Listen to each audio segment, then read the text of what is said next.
Ini adalah 13 saham yang mengalami kenaikan tertinggi. Yang pertama ada Vico, Victoria Investama, naik sebesar 23,1% di tanggal 10 Oktober, kemudian di tanggal 7 Oktober dia turun minus 2,8, di 6 Oktober dia turun minus 6,7, dan di 5 Oktober dia turun minus 6,7. Jadi kita lihat di sini bahwa rentetan penurunan ini berakhir dengan kenaikan. Dan kalau kita lihat price book value terkecilnya adalah 0,65, sekarang jadi 0,69. Artinya bahwa nilai pasarnya 2,5 triliun, sedangkan ekuitasnya ini 3,745. Sedangkan leverage-nya atau aset atau utang per asetnya itu 85,5%. Jadi sebenarnya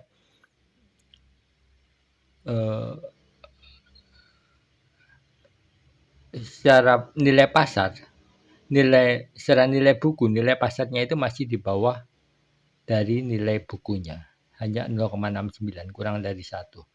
Kemudian ada Wintermart, dia mengalami kenaikan 10%. Sebelumnya kita lihat naik juga 10%. Kemudian di 6 Oktober dia tidak naik, tidak bergerak. Di 5 Oktober dia turun minus 1,4%. Ini penting kalian untuk mengetahui hari-hari sebelumnya gitu ya. Perhatikan bahwa hampir jarang sekali yang mengalami kenaikan berturut-turut 3 kali. Nah, jadi ini perhatikan bahwa bukan berarti saya mengajak Anda setelah ini naik, besok pasti naik.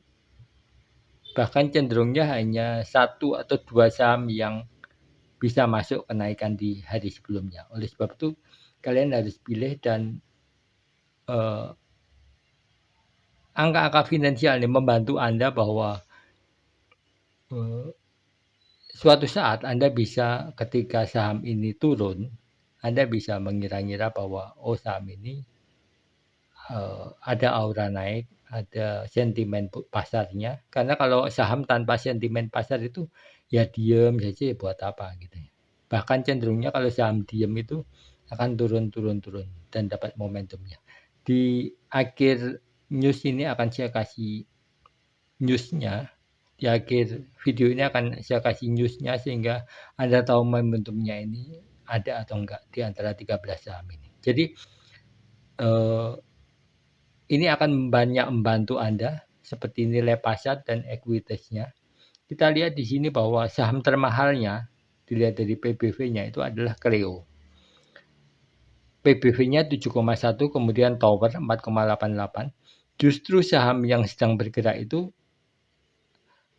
yang dapat mendapatkan trigger itu PBV-nya sudah naik tinggi gitu lah. Seperti Tower ini karena diakuisisi dan ekspansi mahkota grup ini juga. Kemudian Zone Pot ini dulunya di bawah 2 ya, sekarang sudah di atas 2,34. Ini karena kenapa? Kita lihat di seperti kita contohkan Pot ini, kita lihat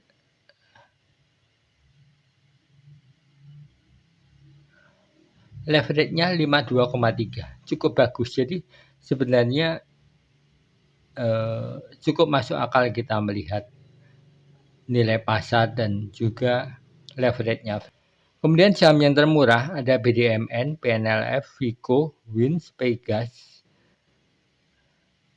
Kemudian nilai pasar tertinggi ada Tower 63 triliun, Pegas 44 triliun, BDMN Bank Danamon 28,6 triliun, kemudian Medco Energi 24 triliun, kemudian Panin Life 19 triliun. Semakin tinggi nilai pasarnya, biasanya saham itu cenderung kuat gitu ya, cenderung stabil naiknya. Jadi itu perlu dilihat. Kemudian kita lihat sekarang adalah rangkuman per sektornya. Di antara 13 ini 4-nya diantaranya sektor finansial dan 3-nya sektor energi, dan kemudian sektor consumer non-cycle. Di antara 3 besar ini, sebagian besar memang isinya hanya ini ya, finansial, energi, consumer non-cyclic. Ini sudah geser-gesernya ya segitu-gitu aja gitu. Kemudian ada yang leverage-nya paling bagus, di mana utang per asetnya rendah.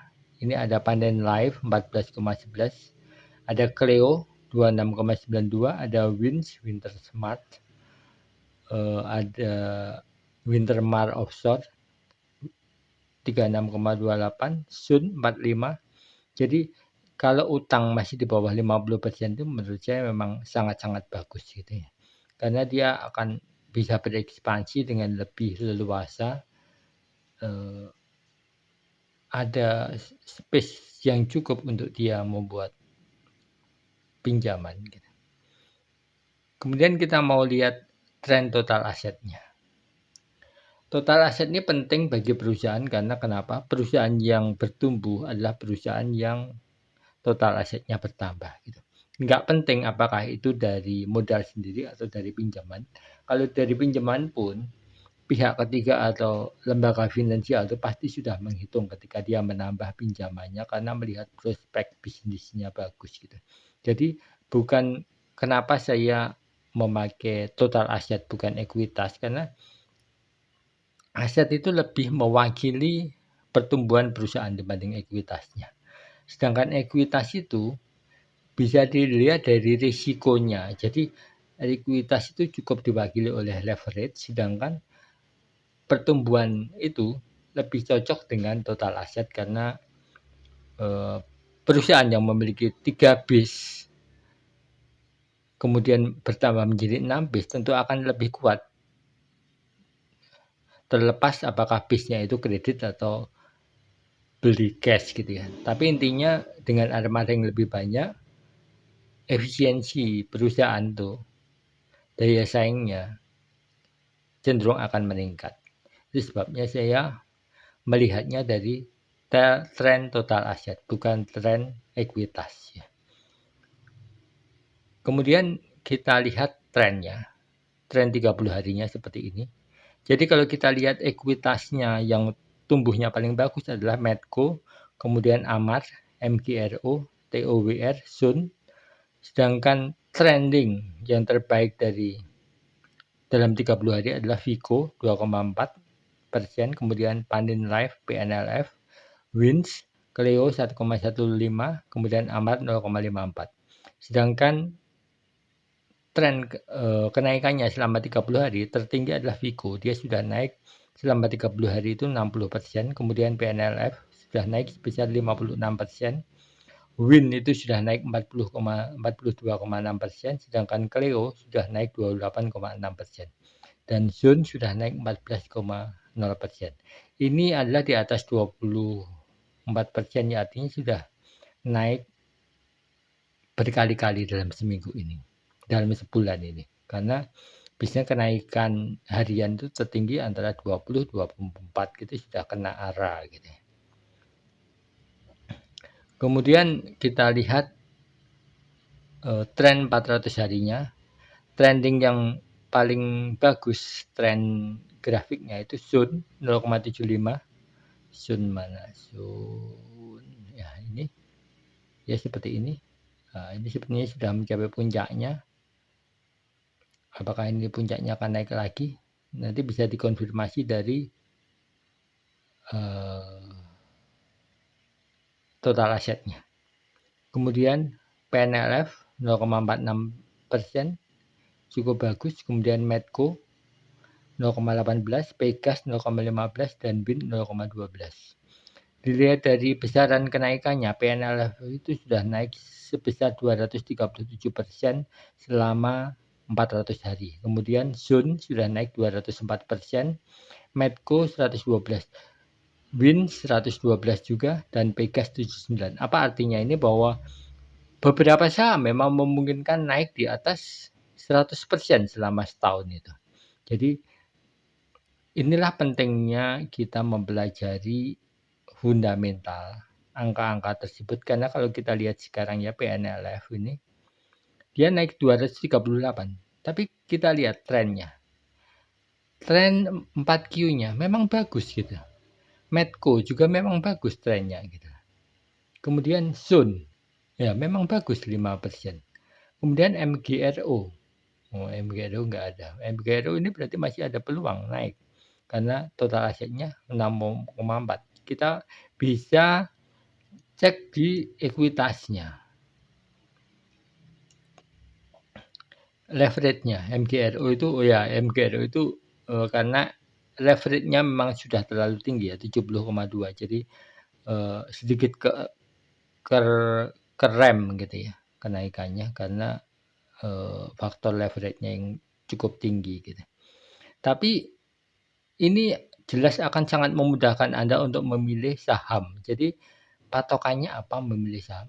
Ini adalah angka-angka yang saya sajikan. Silahkan di-pause video ini kalau Anda mau mempelajari angka-angkanya gratis. Jadi Anda bisa melihatnya sini.